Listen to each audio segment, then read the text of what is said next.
Hi guys, this week I was reading out of John, and I wanted to share a little bit about a couple verses that stuck out to me. I read the story of Lazarus. So Jesus' best friend, Lazarus, died, and Jesus waited 3 days before he went back to Bethany and raised Lazarus from the dead. I want to read a couple verses that take place just before he raised Lazarus back to life.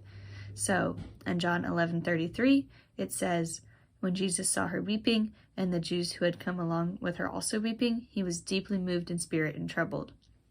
'Where have you laid him?' he asked.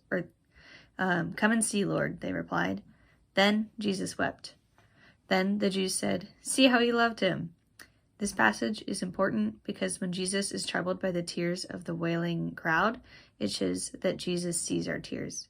He is touched by our tears. Jesus remembers our tears. Jesus also acts to dry our tears, which he did for them by raising Lazarus.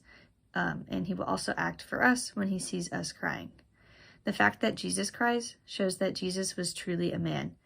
He shows us that there's no shame or sin in tears, because Jesus was not ashamed of his humanity.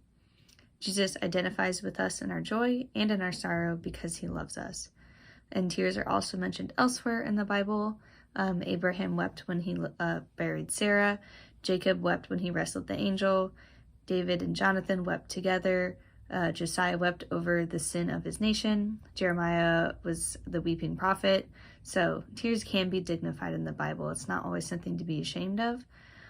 So if you're ever having a bad or a tough day, remember Jesus cried too.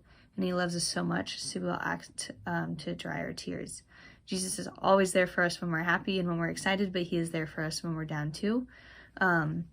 So it's important not to feel alone or lost or ashamed when you're having or going through a tough time.